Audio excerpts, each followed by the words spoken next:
Hey there, I'm Nora. Let me lay this out straight.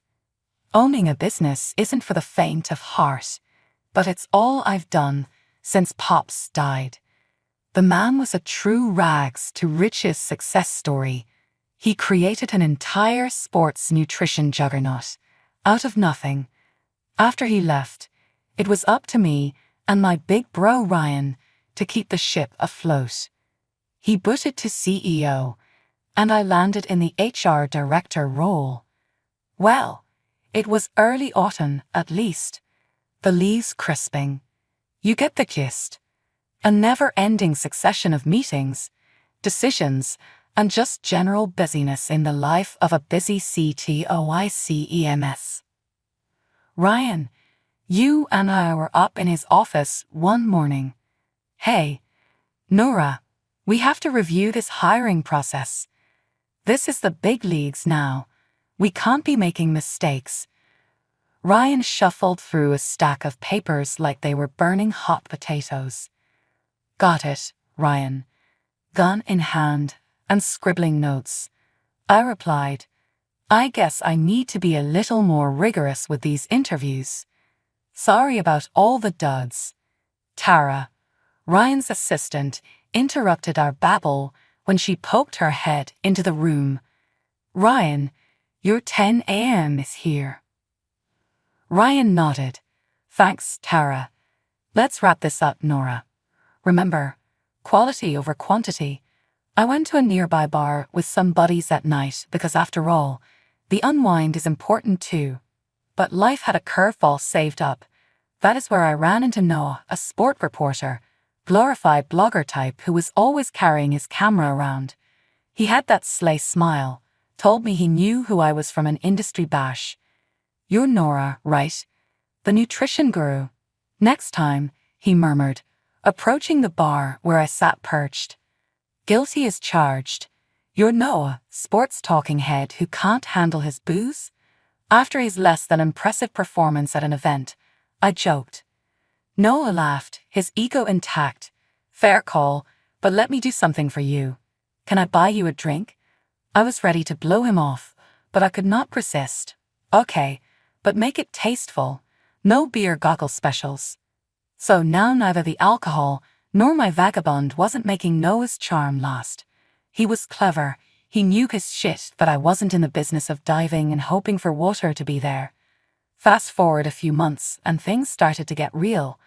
Ryan was so protective, calling me into his plush office that looked more like a fortress. Ryan broke in. Nora, Noah. No greetings or niceties of any kind. You sure about this guy? He's dressed smoother than a dry glazed gravy. Ryan raised an eyebrow at me. I get that, but he's different. At least it seems that way. I explained, knowing that Ryan had a BS detector the size of Texas. Ryan leaned in, his voice low. Just watch yourself, and for heaven's sake, have a prenup. Whatever you do, keep him away from the money. Relax, big bro. It's under control. We'll sort the prenup. Noah was not happy about Noah being fully aware of the fact that even just speaking with someone would have considered it a betrayal. But alas, it was not an option, so he grudgingly signed anyway. Marriage to Noah, it was the bottom step of a roller coaster that only goes up initially. Noah and his stuff moved into my sprawling house, the one Dad left me. This was more space than I imagined needing, but soon Noah turned my big hangar of a house into what looked like an episode set for MTV Cribs. One slow Saturday morning, and I stumbled onto Noah outside, readying the tripod stretching high to the house. He was getting a shot like he directed the latest blockbuster. Noah, why is he so damn vocal? I asked, coffee in hand. Content day, babe. Gotta keep the feed fresh, he said without raising his head. Only it'd be worth making the background this behemoth of a backdrop. Killer views. You mean my house? I frowned. Be sure not to let everyone you're the owner. He produced a quiet laugh and playfully slapped my shoulder, as if I'd just cracked wise. Relax, Nora. That all just show business, you understand, right? Got to sell the dream. These content days became more extravagant as the weeks went by. Luxury cars turned up in our driveway on hire, and designer clothes would be spread over the back of sofas from where we were renting them out like visual merchandising. I found Noah one night rifling through a stack of over-the-top watches and doodads. The living room looked like a clip out of one of those reality shows, except people shopped as if tomorrow was not coming. "So you going to start running a pawn shop with all this?" I joked to lighten the mood. "All props, Nora. It's for the gram, you know." Noah responded, his eyes never looking away from the screen on your phone where he read every comment and like, "Gotta keep up with the Joneses." It wasn't just the props. Bills started piling up too. Noah ensured we were seen at every popular joint in town, as his credit card debts lined up like a house on fire. Arriving home one evening, I found Noah surrounded by what seemed to be a wind-up film crew in our living room. He was dressed in a suit, showing us around our house like we were at 10 p.m. and watching the Fancy America real estate show. "Noah, do you have a second?" "Patience be damned." I yanked him aside. "Sure, babe. What's up?" He gave us his lobby-ready smile without breaking stride. "All of this, everything." I waved my hand at the lights and people. "It's too much. Jesus, you're turning our home into a circus." Noah looked hard for a moment before he took my hands between his own. "Nora, love, this is good for both of us. These videos, they are going viral. It's all branding, baby. This is just killing it for us. Just enjoy the ride." They were a precious few days, and on one rare evening actually at home for dinner, Noah suggested something that sounded promising. "Hey, Nora, I was wondering," Noah said nonchalantly as he handed me the salad bowl, "how about I give our family business a little push via my blog? Sports nutrition products. A feature piece, it'd be a fun project."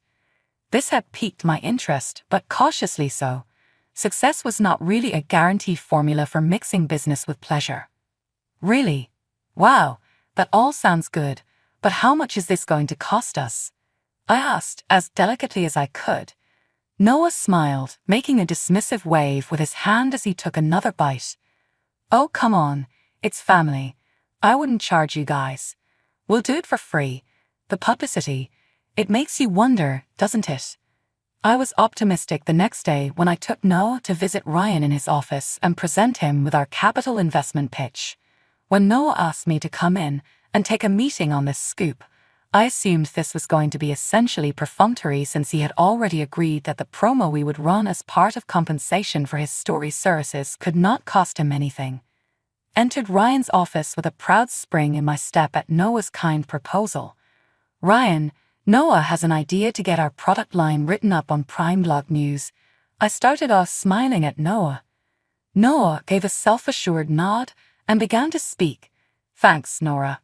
Ryan, so I have a pretty decent follower base and making some nice quality videos about your products and putting on blog/vlog. What do you think? Maybe like, even if it's series. Really, it can drive some traffic and spike sales. Best part, it is my pleasure to do so as a family favor." Ryan looked a little taken aback. His chair reclined slightly, and he smiled carefully. "Wow, you're quite the sport, Noah. Seems like a bit of an easy chance for some extra exposure. What's the catch?" Noah paused for the briefest moment before letting it drop. I meant free as in you don't pay from your pocket up front. To fully fund production quality, editing and marketing, I would need around 25 grand. It was as if the temperature of the room dropped by several degrees. I felt my smile waver into a perplexed frown at the sudden severity in Ryan's eyes. "You fucking insane, Noah? 25 grand.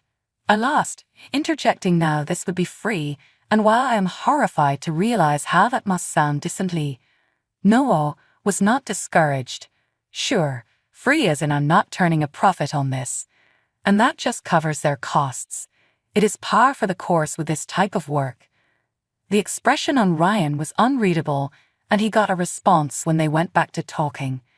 "Noah, you know we are discussing the possibility of a promotion for my sister, your wife's business. This isn't just any client. That does not sound like a family favor charging us 25 grand. At that, Noah straightened up a little defensive but definitely proud. It's business, Ryan. Such is the nature of media. If this is what you have to pay for professional quality. Ryan ended the meeting by diplomatically but unequivocally turning Noah down. Noah, as soon as his office door shut us out, and I pretended to be gathering the fines from my purse but really just watching him process that initial conundrum we always hit after nights of sex. What next? I was beginning to feel a gulf, however, insuppressible and cold it seemed here in its crevasse of loneliness, where Noah resided for me in bad light with questions about his intentions, whether he had any conception whatsoever as to what family meant. Home life was getting icier by the day, but work remained my sanctuary. I needed the company to be on a leash and wanted someone else carrying some weight. Time for our first finance director. Enter Vanessa. Bright, motivated, and as sharp a cookie you could ever wish to meet. She was the exact talent our company were looking for. And in the process, Vanessa went from being an employee to a confidant within no time. My brother Ryan and I had many brainstorming sessions at my place, and she would often be there. Imagine the fate of our startup and big ideas these meetings outlined. Vanessa was so insightful. She had a fresh perspective that Ryan even appreciated with all his experience. Noah, on the other hand, was not nearly as excited. He'd just sit around, lounging with a glass of wine in his hand whenever he was present, more spectator than participant. The boredom was tangible, the input marginal. With each passing month, Noah disappeared more often. His getaways on business were away for days, even weeks. I still followed along with his blog, keeping an eye on the writing for any actual clues as to what was happening, except that everything there was, just as shiny and perfect from the outside, smiles, incredible places to travel with no indication of trouble in paradise. On one hand, relieved maybe this was the life of a sports journalist, and so one Sunday afternoon, Ryan came around to visit for coffee.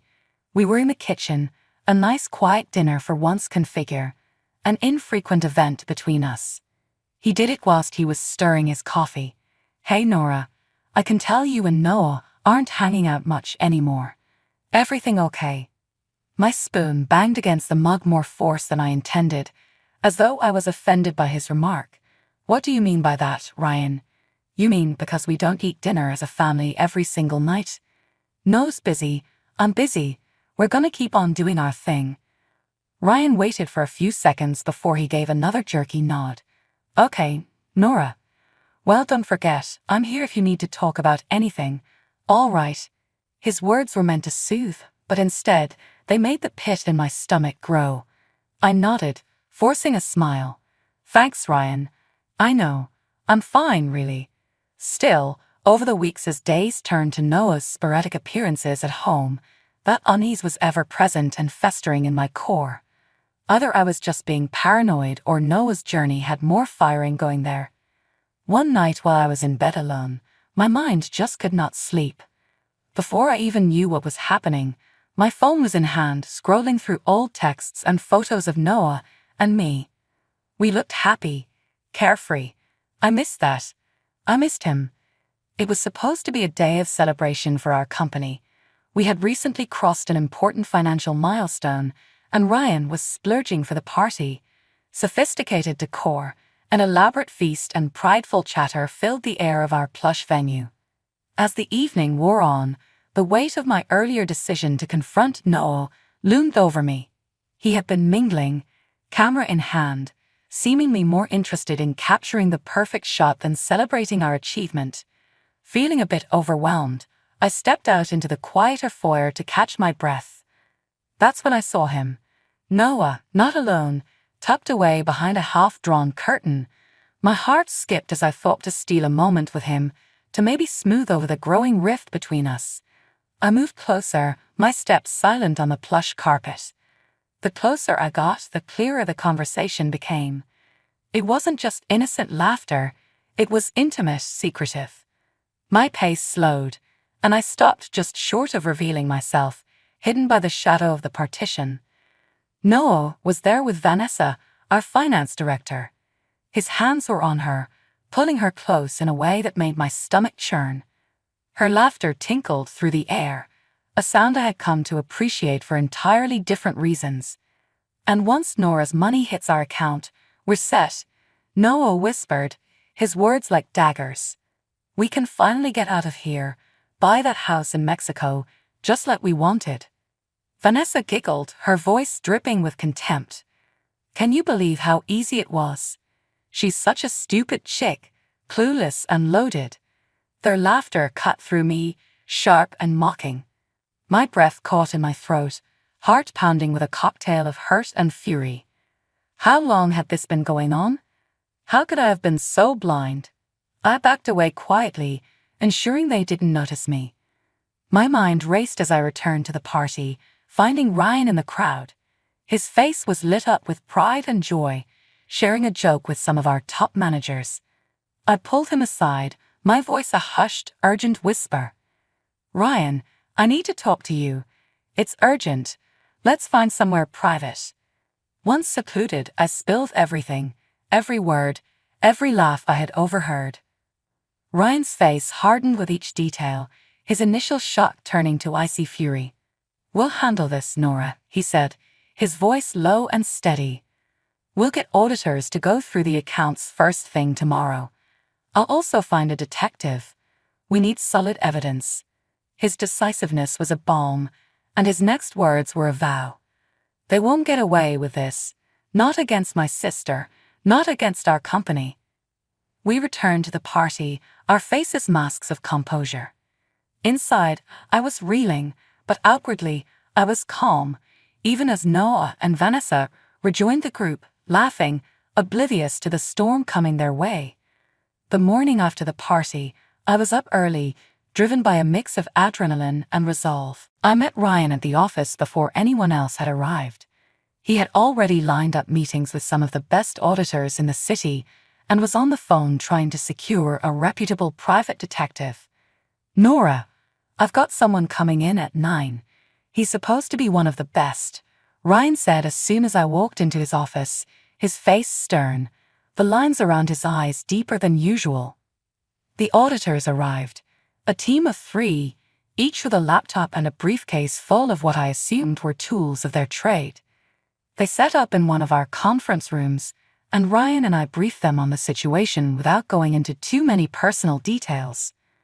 We've noticed some discrepancies in our accounts, small transactions that don't add up, Ryan explained, his voice firm. Make sure to go through each transaction for the last 6 months with a fine-tooth comb. The plan traded with Iris as a messenger for the first auditor, Janet. So we are going to go dive deep and start with the bank statements, cross-reference them in your ledgers and every transaction. It will take a few days, but we'll get to the bottom of where your money has been going. One of them was absent that morning, but Ryan knew better than to think he would not materialize, and thus it went. Later in the afternoon, a private detective crouched into his office on Old Timbers. A middle-aged man called Carl, professional to the bone from his body language. Taking the chair across from Ryan in his office, Carl said, Mr. Marshall told me you are dealing with possible internal fraud. I met his eye. Yes, and maybe more than that. We also believe it may be connected to a personal matter. Carl nodded, scribbling in his notepad. I'm going to need certain info, bank records, employee details, hopefully some communications and all the usual help that may build up a better picture of what might be happening. Days went by and the office was getting increasingly more intense. But I kept working, relating to my team, and even talking with Noah and Vanessa.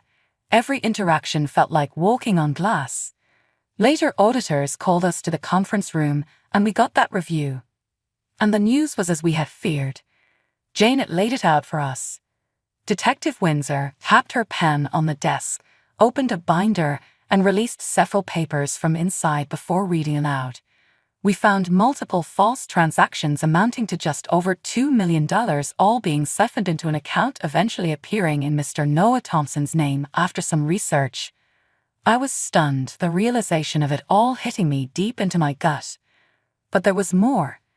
And Carl was ready with his story as well. I've been tracking Mr. Thompson and Miss Vanessa Aronson for ages.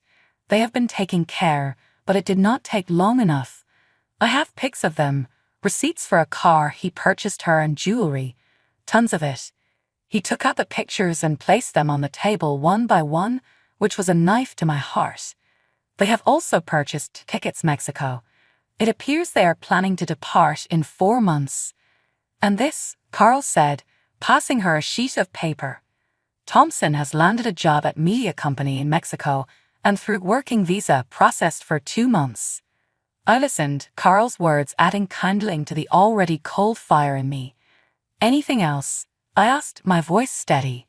He said, they are just awaiting the final payment into their account. Either they are masterminding one grand blast before closing shop, Carl said. By the time we ended, and I left, there was no going back. The pain was intense, but few things sharpen the mind like betrayal. Noah and Vanessa would suffer the consequences of their betrayal, and I was going to see it though. Near the year coming to an end, I had a pre-Christmas bash planned like never before. The popular restaurant, all decked out for the holidays, was quickly brimming with excitement as employees streamed in after they heard efforts would be doubled during a meeting. I knew Noah would view it as yet another chance to shed some light on his beautiful life, which was so not his calling, unaware of the tempest brooding. The cigarette and nicotine-stained clothes matched well with this big moment in Noah's life as he entered the room in his sharp suit, pulling off a cheeky smile to aim into his exterior shot.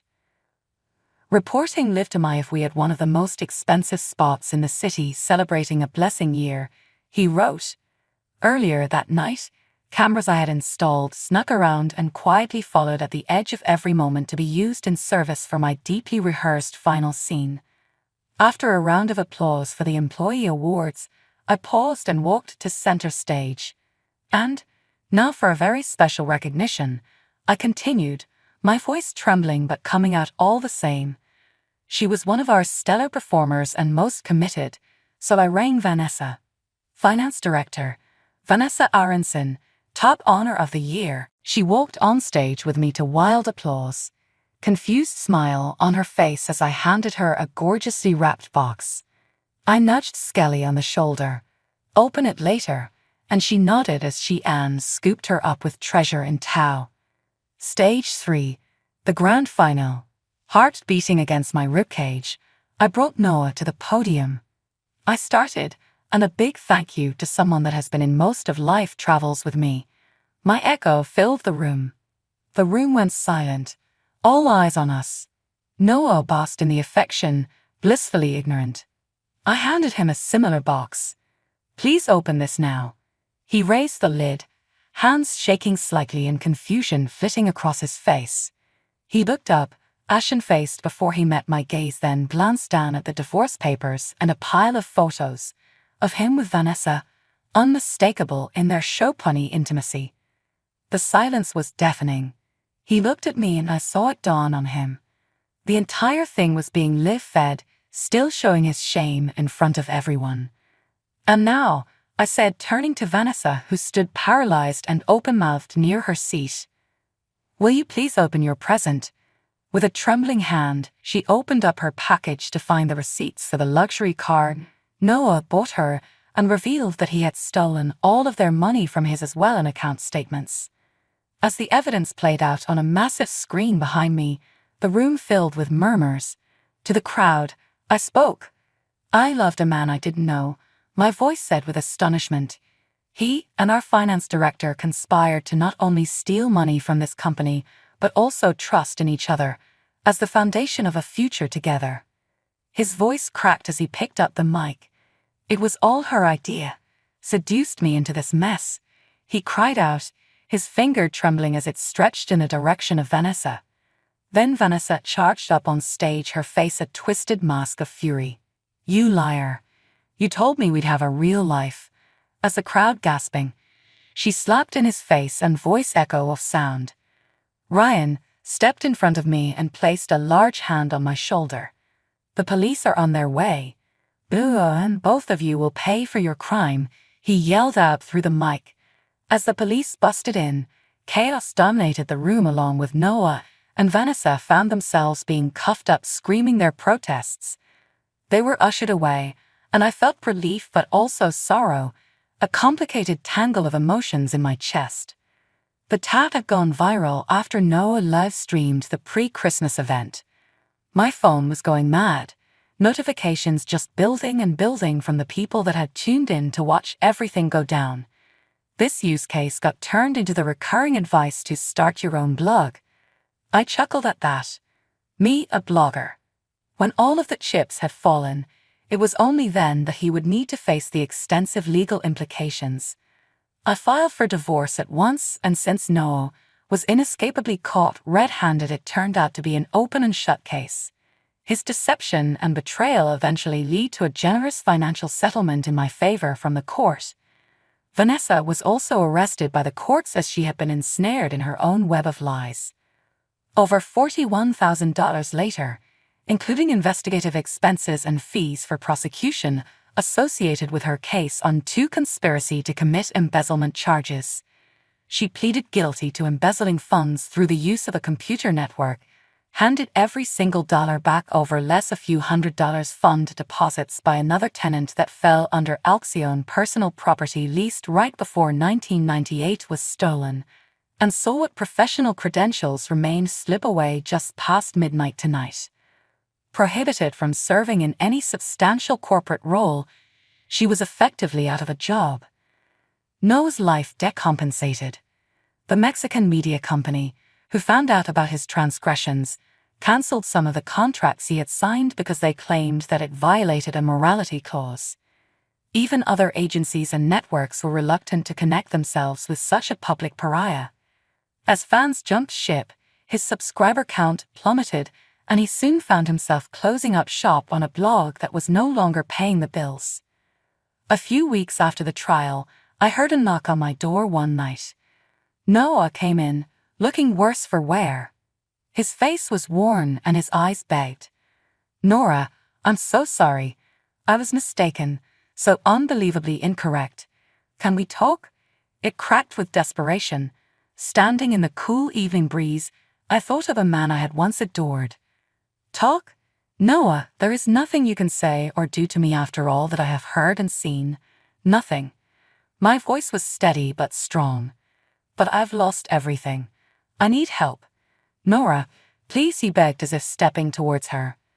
My head was shaking now, and I had made up my mind. "You made your choices, Noah. Now you live with them. Goodbye."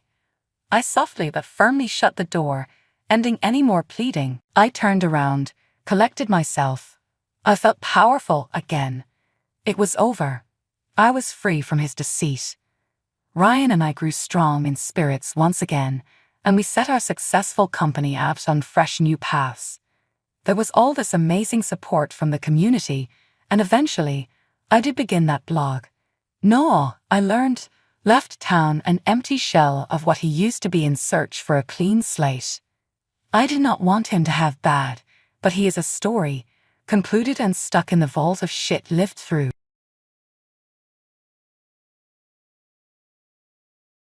Hey, where are you? What are you doing? My mom is in trouble. The voice on the answering machine belonged to my husband. My mother-in-law had collapsed and needed to be rushed to the hospital by ambulance. As I prepared for her hospitalization by opening the wardrobe in her room, I stumbled upon an unbelievable picture of my husband and sister-in-law. The sight of the photo left me in shock, and I fled to my parents' house in a daze. 3 years had passed since I met my husband, but it felt like I had been deceived for a long time. He didn't love me, he just wanted a wife. I couldn't forgive him, and I decided to divorce him. My name is Sarah, I'm 32 years old, and I work at a beauty salon. 4 years ago, I was in a hurry to get married as my friends and colleagues were tying the knot one after another. I wanted to marry before I turned 30. Listening to my married friends talk about their husbands and children made me feel envious and impatient. Even though I smiled and listened, I often cried on my way home, feeling gloomy and left out. With only 2 years left in my 20s, I decided to fully commit to finding a marriage partner. I tried everything, dating apps, marriage activity parties, but finding the right person was tough. The men I liked weren't interested in marriage, and I couldn't seem to find anyone suitable. I didn't think my standards were too high, but nothing worked out. Desperate, I registered with a marriage agency despite the cost. I hoped to meet someone genuinely interested in marriage. That's when I met Ken.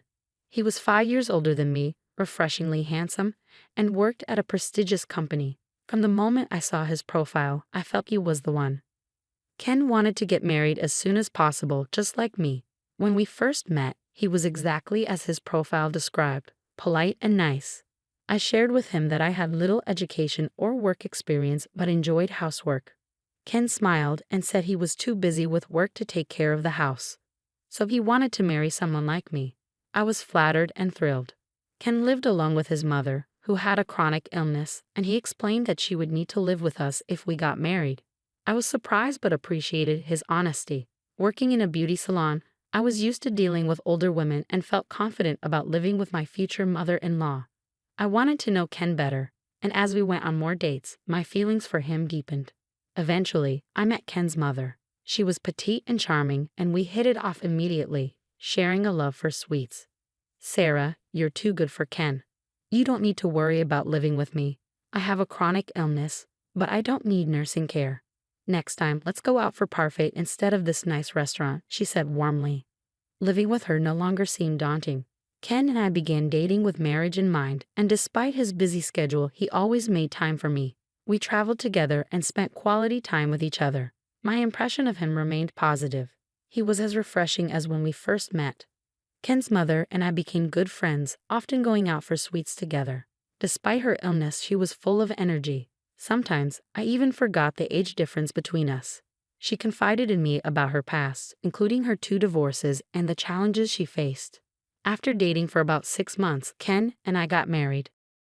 I was thrilled that we managed to get married just before we turned 30. I was genuinely happy that all my hard work on marriage activities had paid off. We quickly registered our marriage and started preparing to live together.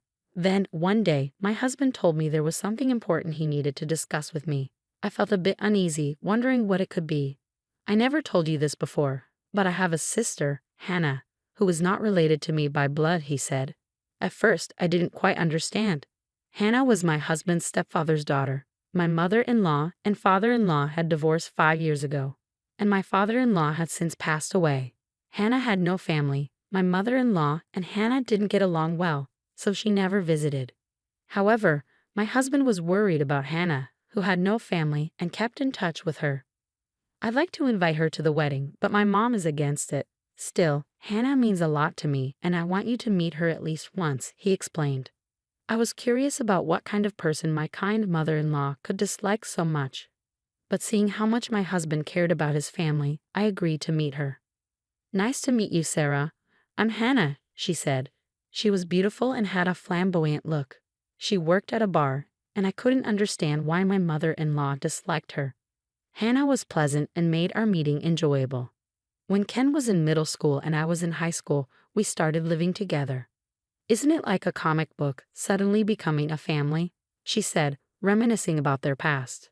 Ken made fast-paced quips about her stories, and they seemed like a perfect pair, almost like a couple. It was clear she was dear to my husband. "Sarah, I'm sorry I couldn't make it to your wedding." "Be a good wife," Hannah said as we parted. "Don't tell my mother about today. If she gets angry, it'll be a pain in the butt," Ken said on the way home. I didn't know the details of the conflict between my mother-in-law and Hannah, but I decided it was none of my business. I kept the meeting to myself. Life started for the 3 of us. Ken was busy with work and often came home late. On his days off, we would sometimes go out with my mother-in-law. I was also working, so I did the housework with my mother-in-law's help, and we often went out for sweets or to see a movie together. By all accounts, we were a happy family. However, I did worry about my mother-in-law because sometimes, when she wasn't feeling well, she would sleep all day. I tried to keep in touch with her frequently while I was at work. The only thing that bothered me was that Ken was always on his phone. He was constantly doing something on it, even bringing it into the bath. Initially, I thought he was just addicted to games, but it became so frequent that I started to worry. One time, he called to say he was heading out, and I called him back because I wanted him to get me something at the convenience store. His phone was engaged the whole time, and I couldn't get through to him. When he came back, I confronted him. "Ken, I've been calling you all day," I said. Sorry, I got a call from the company, he replied. We had just gotten married, and I didn't think it was possible he was cheating on me, but I couldn't help being curious. My mother-in-law didn't seem bothered by his behavior, treating it as normal. One day, I felt guilty but glanced at the screen of his phone. I saw that he was texting someone. It seemed they talked often. One night, Ken came home late, and I couldn't help but wonder who he was talking to in the middle of the night. Hey, who do you always talk with in the middle of the night? I asked, trying to sound playful after my mother-in-law had gone to bed. Ken seemed unbothered by my question. It's my sister. Did you suspect me of cheating on you? Don't worry, he laughed. I laughed along with him, feeling a bit foolish for worrying so much. From then on, I didn't mind how much he was on his phone.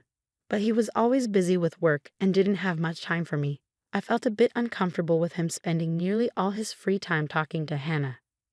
2 years later, life with the three of us was going well. My mother-in-law and I often visited the sweet shop whenever it opened. Today's pancakes might be the best pancakes of all time, she said. I was thinking the same thing. I can't wait to try them with you, I replied. To any outsider, we looked like mother and daughter.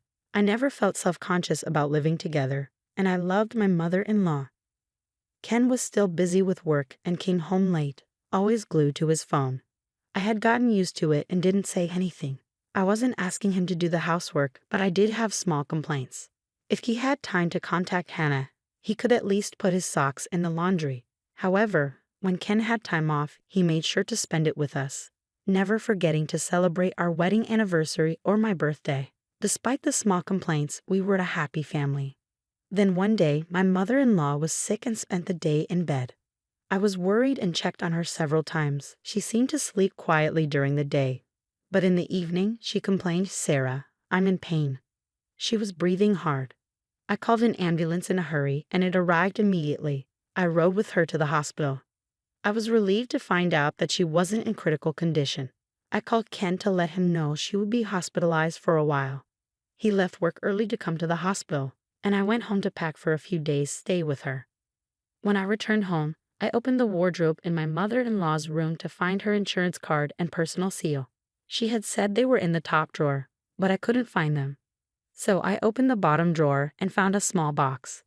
Thinking it might contain the insurance card, I opened it and found a large number of photographs inside. I was so shocked when I saw them that I went to the bathroom and threw up. There were pictures of Ken and Hannah, not as brother and sister, but as lovers. They were holding hands and kissing. Feeling sick, I closed the box. It was painful to think about how close Ken had been with Hannah all this time. My mind went blank, and the next thing I knew, I was running to my parents' house with the box in my arms. At my parents' house, my mother was surprised to see me. When she saw what was in the box, she hugged me. After crying for a while, I calmed down. "These pictures of Ken and another woman, is he cheating?" she asked. My mother was shocked when I told her it was Hannah, and that the photos were in my mother-in-law's wardrobe. I hadn't even told my mother about my sister-in-law. "I can't live with him anymore," I said. "Of course you can't live with him. I can't allow it," my mother replied, angry as well. When I looked at my phone, I saw a lot of missed calls from Ken and a voicemail message that said, "Hey, where are you? What are you doing? Your mother is in trouble." The message was angry. I thought, asterisk, I'm the one who should be angry, asterisk. I turned off my phone because talking about it would remind me of the pictures and make me sick. The next day, out of the goodness of my heart, I contacted him. "There's something I need to talk to you about this evening. I'll be there with my mother, so please call Hannah," I told him. "Thank goodness she's alive. What were you going to say when my mother was in trouble?" He started blabbing on and on. "Please do. I'll see you tonight," I said and hung up the phone. I went to my mother-in-law's hospital room.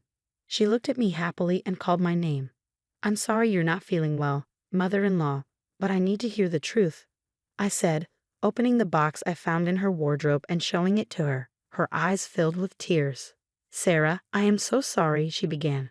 Hannah is the stepdaughter of my ex-husband. 5 years ago, she told me they were lovers, even though they're not related by blood. They're both my children, and I told them I couldn't allow it. Hannah got angry and left the house, and I never saw her again.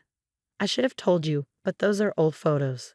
Don't worry, I don't even know what Hannah is doing now, and I'm sure she's not in contact with Ken," she said. Her eyes were sincere, she didn't seem to be lying. Ken is still in contact with Hannah. In fact, he introduced me to her once years ago, I replied. My mother-in-law shed another tear. But you're already married, she said. I'm sorry, you did nothing wrong, but I can't be a family with Ken anymore. I'm going to divorce him. Don't apologize to me, it's my fault for not noticing. I'm sorry, she said. I couldn't stop crying either. I left the hospital room and went to the house where my mother, Ken, and Hannah were waiting. When I arrived, they were all there. I sat down and immediately showed them the pictures. You two are lovers, and I'm divorcing you, I declared. Ken didn't seem offended. Oh yes, that's right. But as a family member and as a lover, they are two different things. We were happy as a family, weren't we? Mom was happy too. What's wrong with that? We don't have to get divorced, he said with his usual fresh smile. Hannah added, I'm sorry I didn't tell you, but I have no intention of destroying your family. I don't think divorce is necessary. I trembled with anger. Don't be silly. This is cheating. How can I be family with someone like that? I yelled. Well, don't be so loud. If you want a divorce, that's fine. I've done my duty as a family member. Since you're the one who initiated it, it's an amicable divorce, Ken said. What? What's amicable about this? This is a huge betrayal. I'm going to charge both of you alimony. Oh, okay, that's fine. I'll pay as much money as you want. In return, don't tell my mother. As for the reason for the divorce, let's just call it a personality conflict. I've already told your mother everything. She was crying. I told her we're getting a divorce. What? Why would you do that? Ken lost his composure and shouted. Hannah cried. Why did you tell her? My lawyer will contact you about the alimony, so goodbye, I said, leaving the house with my mother. My mother hugged me.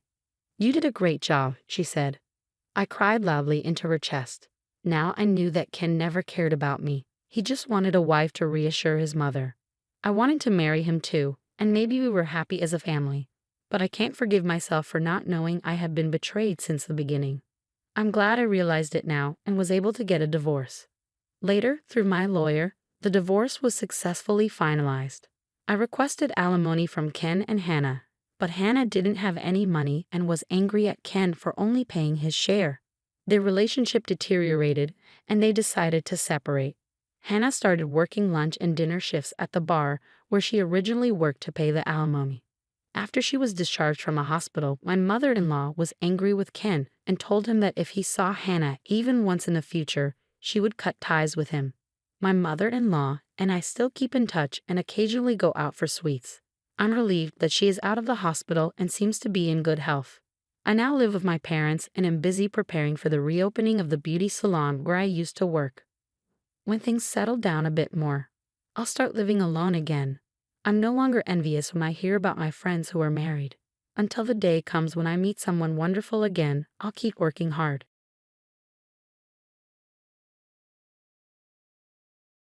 Hi, I'm Ella, and I'm 30 years old. There's a big change coming up in my life right now, but before I tell you about that, I want to share the events that led to this change.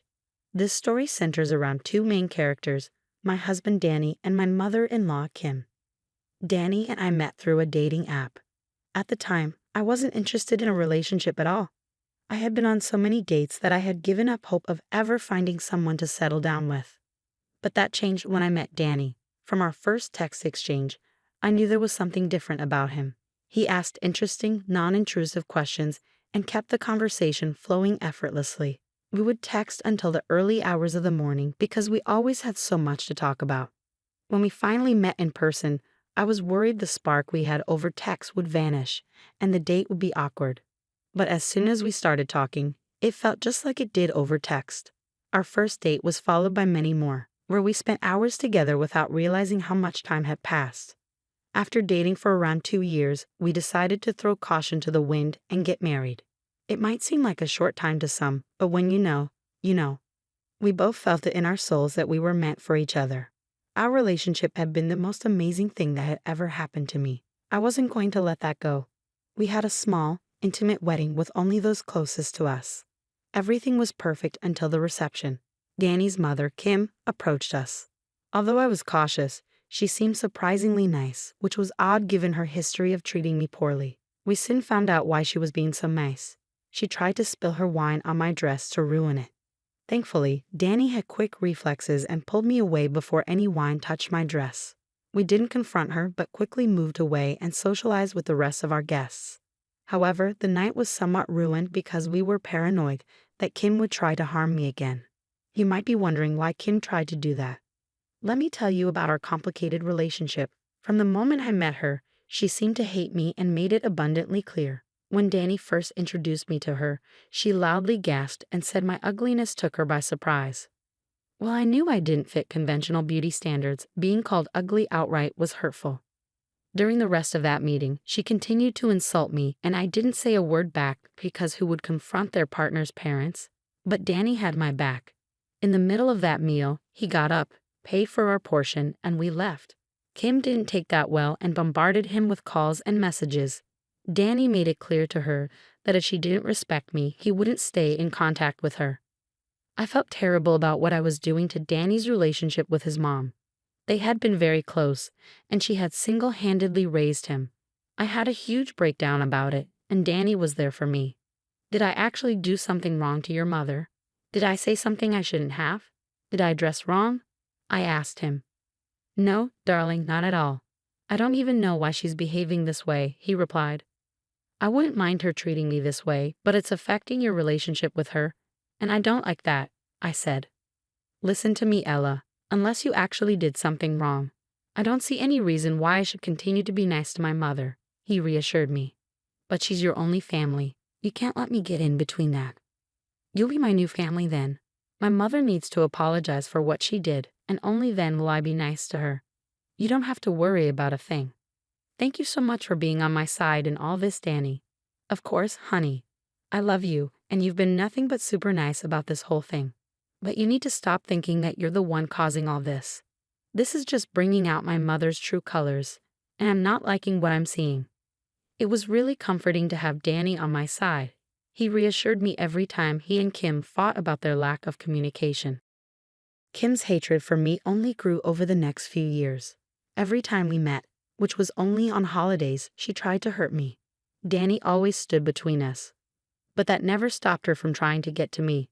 Whenever Danny and I tried to talk to her, she lashed out, accusing us of treating her like she was crazy. We always spoke to her calmly and gently, but she got aggressive very quickly. She never failed to tell us what she thought of me, believing I was brainwashing Danny into pulling away from her.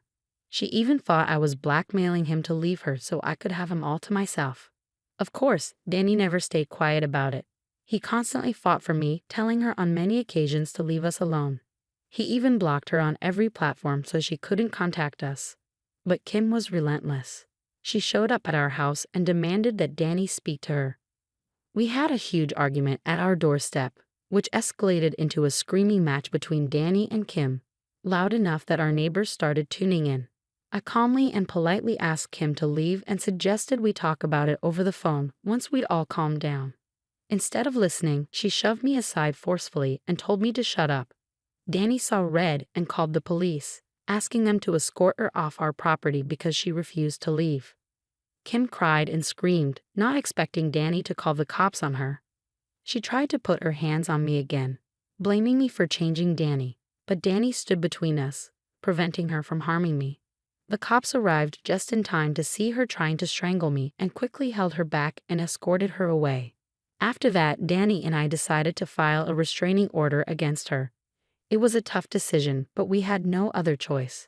I tried my best to be civil with Kim, but she never wanted to be nice. We had the restraining order served to her, and she immediately called us. Danny put his phone on speaker mode so I could hear and contribute to the conversation if needed. What is the meaning of this? Kim demanded. Meaning of what?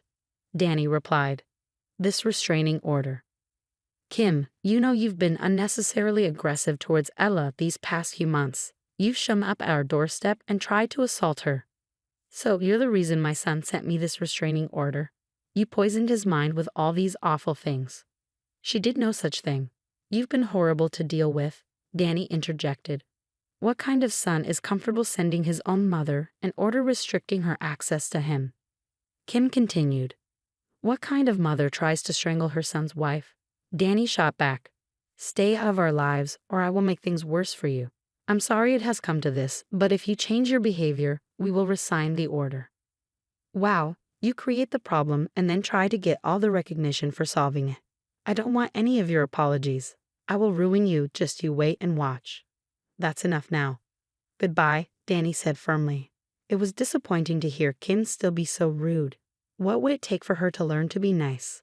Every day, I couldn't help but wonder if I had done something to upset her. Danny and I had multiple conversations about it, going over every possibility. But she deemed me ugly within the first 5 seconds of meeting and proceeded to hate me ever since. Maybe she was upset that Danny had another woman in his life, which I could understand, given it had been just the two of them for a long time. But to actively try to hurt me and our relationship was neither okay nor normal.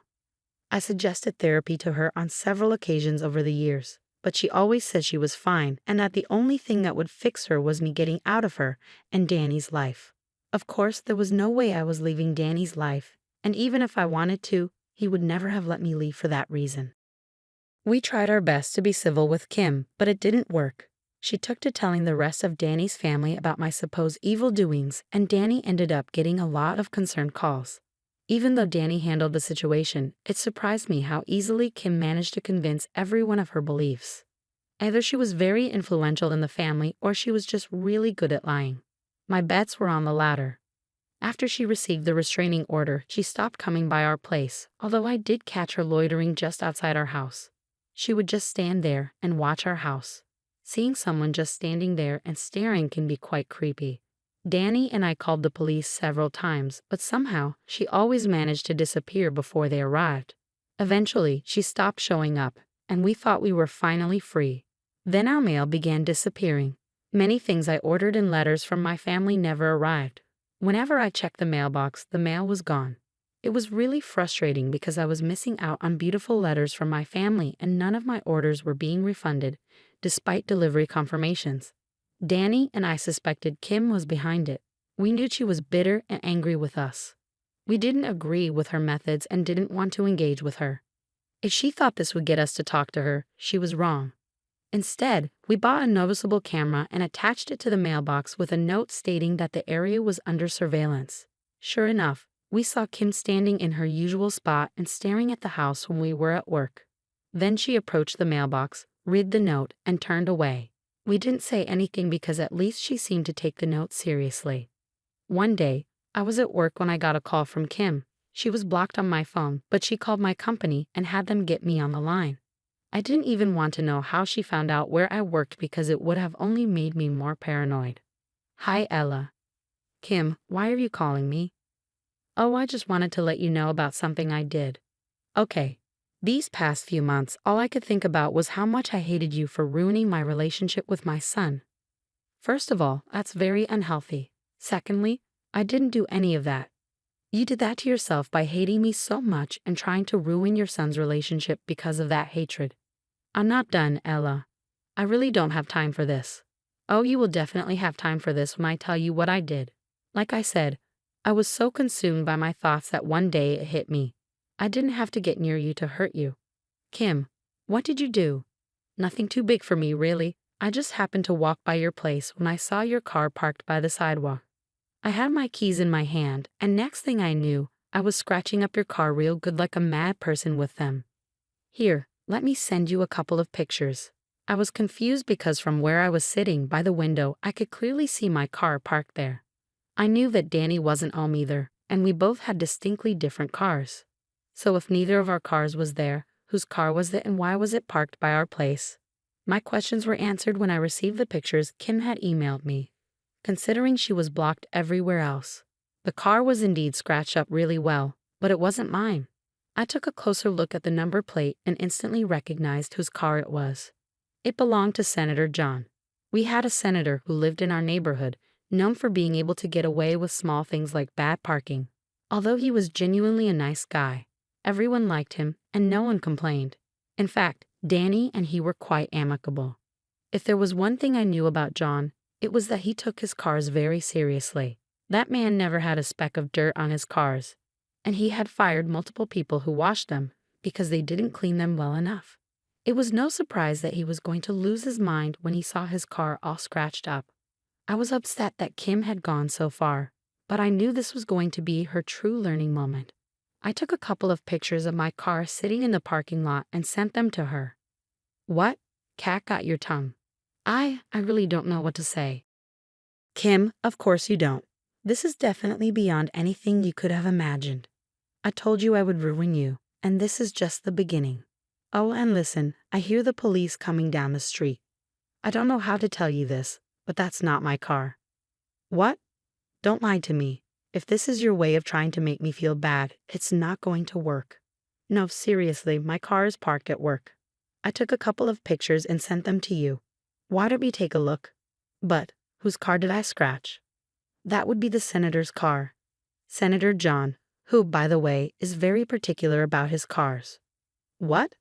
Oh, Kim, if you wanted to cause me harm, the least you could have done was check whose car it was. What do I do? Face the consequences of your actions. Take care, Kim, goodbye. A part of me was excited to see what would happen to Kim. It brought me a certain level of satisfaction to hear her shiver as I told her whose car she had damaged. I immediately called Danny to tell him what had happened. While he was shocked and angry that she had even attempted to do something to me, he couldn't help but laugh at how things had turned out for her. By the time I was done with work, I had received a call from the police station requesting Danny and me to come down. At the station, we gave our statements, emphasizing that Kim had a vendetta against me and that we had a restraining order against her. It didn't help Kim's case that she was at the scene of the crime, even though she denied doing it. The police asked if we had any security cameras around our home, and I told them about the one attached to our mailbox. We reviewed the footage and surprise, it clearly showed Kim scratching the car like a mad person. Senator John was understandably furious. He approached Danny to have a word. Danny, I think you're a great guy, but this is inexcusable. I fully agree with you, John. I don't think what my mom did deserves any forgiveness. Really? I thought you tried to defend her. She tried to do that to my wife's car. I would have done the same thing you're doing if she had succeeded. Why would she even want to do that to Ella? She's a lovely woman. That's what I've tried to tell my mom, but she refuses to believe that my wife is anything less than evil. That's a shame. Even so, I'm really sorry for what my mother did. If you need me to cover any of the costs of the car, let me know. Nonsense. I approached you to tell you that I will be pursuing the highest punishment possible. She will pay for the damages. I just didn't want us to have any hard feelings. No hard feelings on my side, John. Do whatever you think is fair. Senator John was not lying when he said he would pursue maximum punishment. Over the next few weeks, Kim was taken to court. Her behavior was reviewed, and many testimonies were given regarding her actions. In our state, damage to property worth over $500 results in a felony charge, along with a fine of above $1,000 and potential jail time. Finally, a verdict was given. Kim was charged with damage to personal property, fined $5,000, and sentenced to 2 years of jail time. Kim broke down and sobbed as the verdict was given. I once again felt a little bad, but Danny seemed relieved. For the next 2 years, we wouldn't have to deal with her harassment. Kim was escorted out of the courtroom and taken away. Senator John approached us again to apologize, but we assured him that he had only done what was right. Even though we were still worried about the future, once Kim finished her sentence, we felt a sense of peace. A few weeks after she began serving her time, she started sending us letters, detailing how she would make our lives hell once she got out. Neither Danny nor I wanted to continue dealing with her, so we made the tough decision to move out of our town. Thankfully, we both always wanted to leave but were too focused on our careers to make a change like that. As I'm writing this, Danny and I are packing our things to move to Europe, where we both have found better jobs. We're set to move in a month, and I cannot wait to start fresh. It's going to be hard to adjust, but it will all be worth it in the end. We haven't told anyone from either of our families that we're moving yet, and when we do, we won't give them any details. We can't have Kim finding out where we are and harassing us again. It was a tough call to leave everything we knew behind because of one person, but it's going to be the best decision we've made. I can already feel it.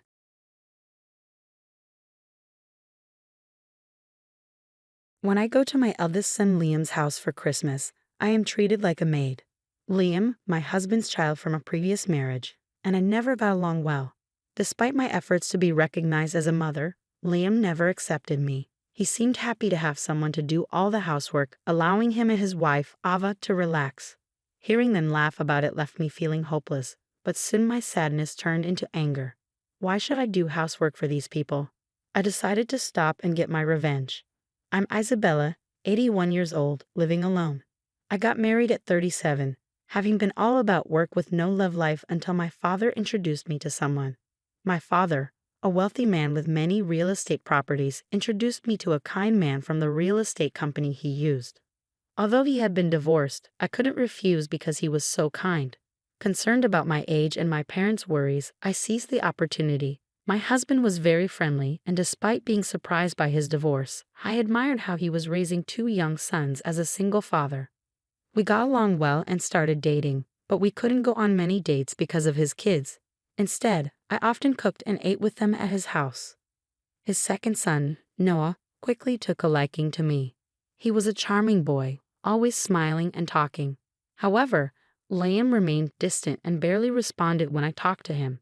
I persisted, hoping to build a relationship, and eventually married their father when I was 38.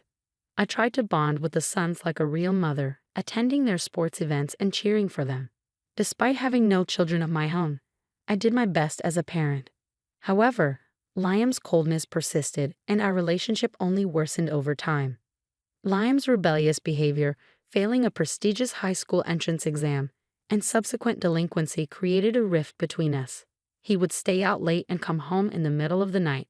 "What are you doing?" "I'm worried." "At least call me," I would say. His response, "Shut up, don't talk to me like you're my mom." "You're not my parent," hurt deeply. Despite my best efforts, my feelings never reached him. My husband and Noah supported me, but Liam eventually stopped talking to me altogether.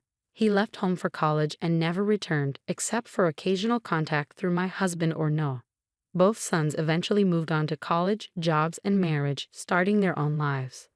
I looked forward to enjoying life with just my husband, but fate was cruel. My husband died in a car accident, hit by a drunk driver while returning from an outing with friends. The sudden loss was overwhelming. He was still so healthy. I wasn't ready to say goodbye. Even after the funeral, I couldn't stop crying. Noah kindly comforted me, saying, "Mom, if anything happens, rely on us. We're family." Liam also seemed concerned, helping with funeral arrangements. Despite being widowed, I felt comforted knowing I wasn't alone. Now living alone, the house felt too large without my husband. I considered getting a dog when Liam came to visit. "What's the matter?" "It's rare to see you," I said, surprised. We hadn't been in contact for decades, and the last time I saw him was at his wedding and then my husband's funeral. This was our first time talking alone, and I felt strangely nervous. "I have a favor to ask," Liam said. "A favor?" "I need to borrow some money." "What? Why?" "I was in a hit-and-run accident, and car repairs are expensive. This month has been tight." "That's terrible. How much do you need?" $20,000. "All right, I'll transfer it. Can you give me your account number?" "Really? Are you sure?" Liam was very surprised. $20,000 isn't a small amount, but helping a son in trouble is a parent's duty. I was happy that Liam finally relied on me. It's a parent's nature to want to help. "We're family. You can always ask." "Thank you, Mom." It was the first time Liam called me Mom. I was overjoyed, feeling finally recognized as family. I thought my long struggles had paid off, but I was mistaken.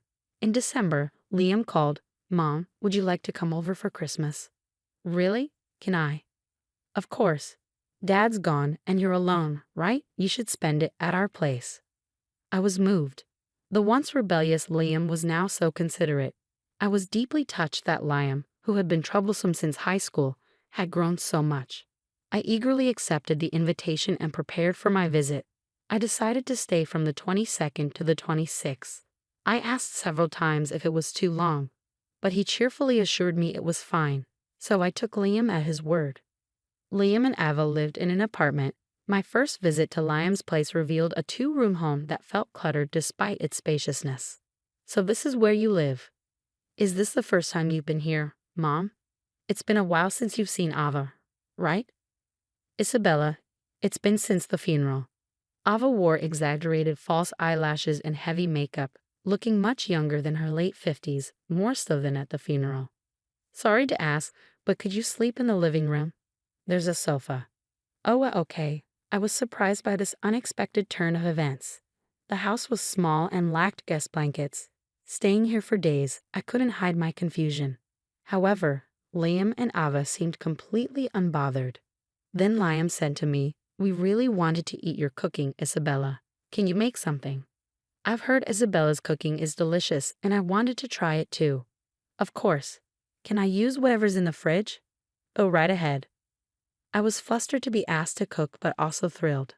I never thought Liam would find my cooking delicious. Noah often praised it, but Liam had never said anything like that. Feeling happy that he wanted to eat my food again, I started cooking in the kitchen. There wasn't much in the fridge, so I made a simple pasta dish. Delicious, Isabella. This is amazing. Please cook again tomorrow. Yeah, this tastes. It's nostalgic. Liam and Ava ate happily. My mood was at its peak seeing their enjoyment. Of course, I'll cook tomorrow too. Is there anything in particular you want to eat? Chicken pot pie for tomorrow sounds good. Chicken pot pie for dinner, right? How about pizza for lunch? Yeah, sounds great. No matter their age, to a parent, they are always children. I thought to do anything for Liam and Ava. But that night, I couldn't sleep due to the cold, feeling apprehensive about the days ahead. Waking up earlier than anyone, I started preparing breakfast and Liam and Ava soon followed, lured by the smell. Waking up to a ready breakfast is the best. Thank you. They started their meal with smiles. I'll go shopping today. It was cold last night. Can I buy a blanket? Sure, but we don't have cash on hand to give you. That's okay, just do whatever. Liam's indifferent response bothered me, but I decided to go shopping after cleaning up breakfast. At a nearby shopping center, I bought a blanket and groceries. When I returned to the apartment, it was almost noon. Rushing home to prepare lunch, I heard Liam and Ava laughing. Man, I didn't expect it to go this smoothly. Right? Let's get her to do other chores too. If we call her Mom, she'll happily do it. Awesome. I was stunned to hear Liam's words. Such an idiot, happy to be treated as a mother. She's so eager, cooking and shopping since morning. Isn't that too much? If she's this soft for her son, I should have pretended to be a better son earlier. Right. Why didn't we go to Isabella for money sooner? She's not even working, just living off of Dad's inheritance. But there should be more inheritance left to squeeze out. Fantastic. I was astonished by Liam and Ava's words. Thinking they saw me as family was a complete misunderstanding. Liam was lying to get my husband's inheritance that I had received, taking advantage of my generosity. They invited me for Christmas to make me do housework. I was shocked. I thought we had finally become a family. I was the only one excited. Stunned, I was approached by Liam, who was heading to the bathroom. Surprised to see me, his face stiffened for a moment, but he quickly smiled. Mom, you're back. Must have been cold outside. I'm starving. Oh, you're back. Looking forward to lunch? They spoke to me as if they hadn't been overheard, buttering me up.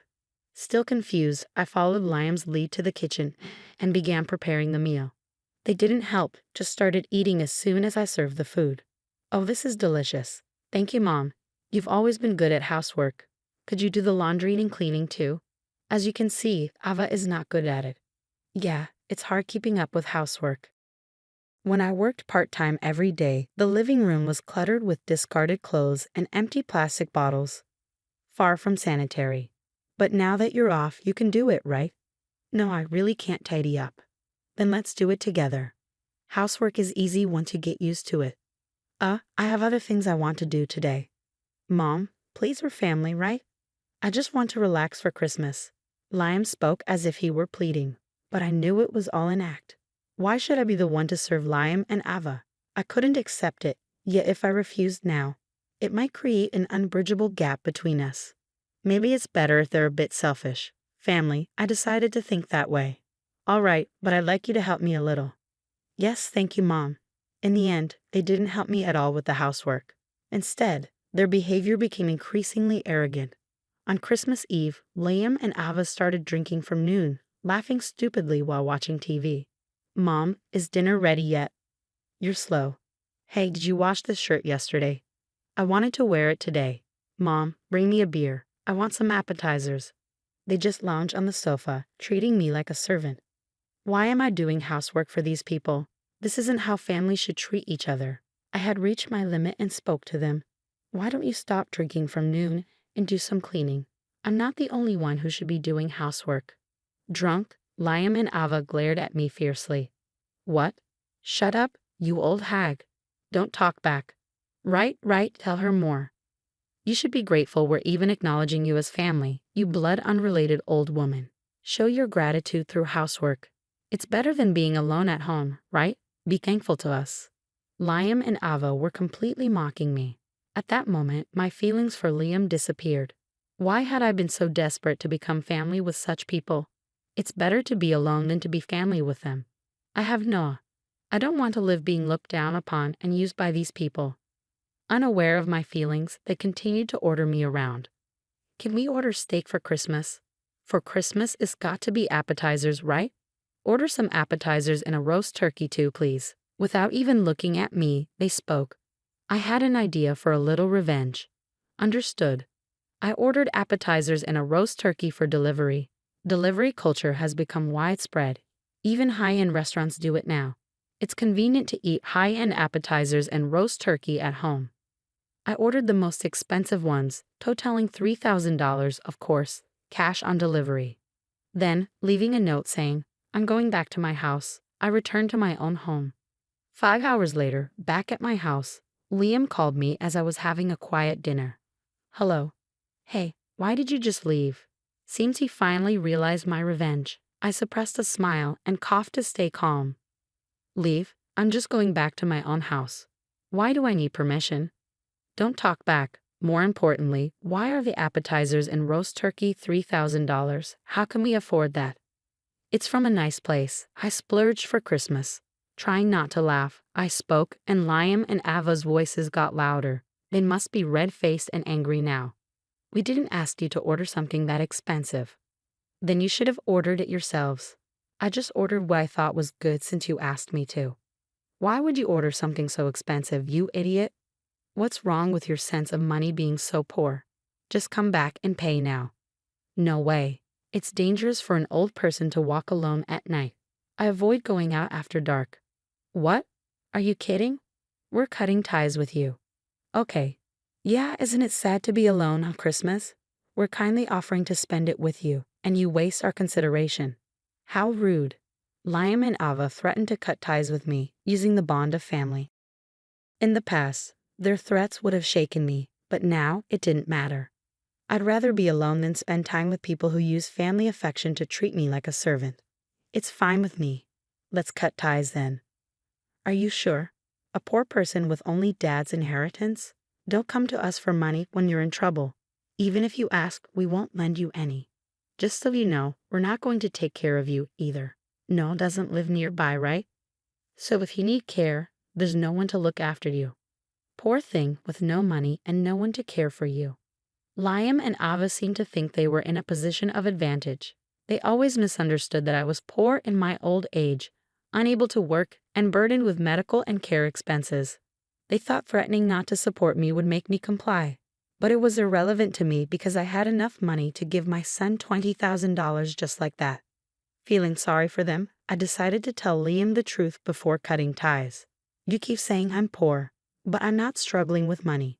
Huh? But you don't work, and you only have dad's inheritance, right? No, I have an income of about $5,000 a month besides the inheritance. $5,000 a month? How come? My father was a wealthy man and an only child. I inherited his real estate, sold some, but the remaining properties give me a steady rental income, so I'm set for my retirement. Rental income? We didn't know that.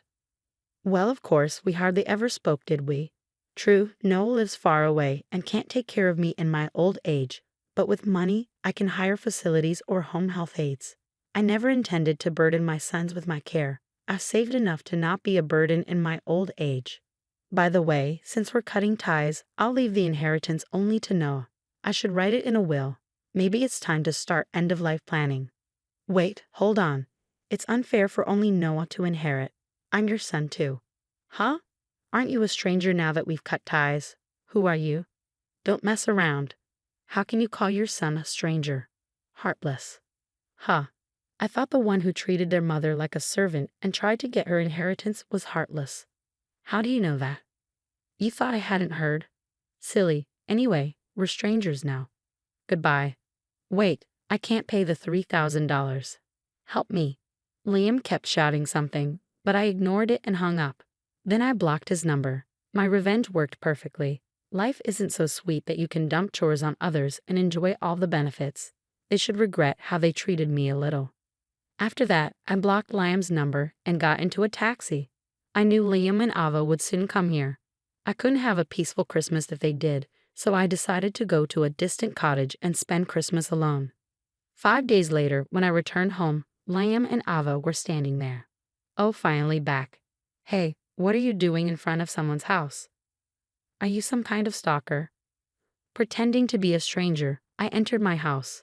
Liam knelt down in desperation. We were wrong. Please, let's be a family again. Right, Liam was really worried these 5 days without contact with you, Isabella. He came here every day. Ava grabbed my hand, pleading. They seemed desperate. The moment they knew I had money, their attitude changed so drastically. It was disgusting. What exactly does being family mean to you? Family means helping each other out in times of trouble. Right? Sure, but I'm not in trouble. What if you get into trouble someday? It's comforting to have us around, Isabella. Then I'll contact you if I'm in trouble. As I tried to enter my house, they desperately tried to stop me. Wait, you might not be in trouble, but we are. In what kind of trouble? We're out of money.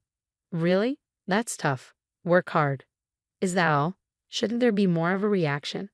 Liam and Ava looked at me in surprise. They probably expected me to lend them money. I'm tired of hearing that kind of talk. It's cold, and I just wanted to go inside. That's all I was thinking about. We have debts. The income from our jobs is so little. I'm supporting the household with my part-time job too, but the debt isn't decreasing. Please help us. Aren't you our mother? Their words had no effect on me. If you have debts, why are you taking time off for Christmas? Huh? Isn't it normal to take a break on Christmas? Aren't wages usually higher during events like Christmas? And you think you can enjoy a leisurely Christmas break with debts? You probably thought you'd get money by saying family and son again, right? That's not it.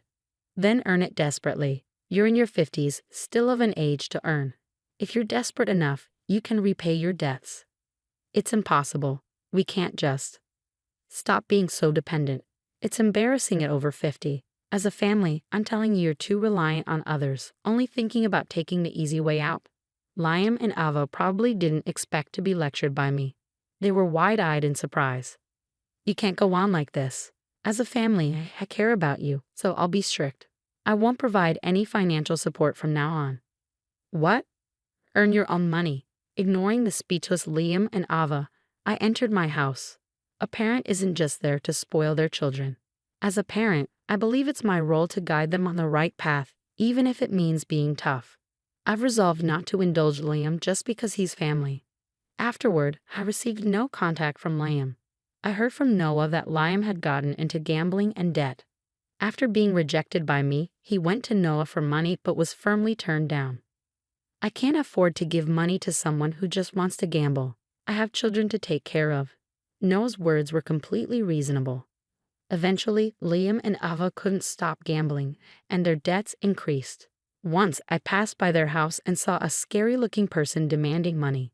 In the end, my words didn't reach them. It's regrettable, but Liam's future is no longer my concern. I've moved from that house and haven't given Liam my new contact information, so there's no future involvement. Somewhere in my heart, I wonder if cutting ties with Liam was heartless, but it wasn't the wrong decision. If I had continued to indulge them under the guise of family, I would have been robbed of all my savings. I refuse to live such a life.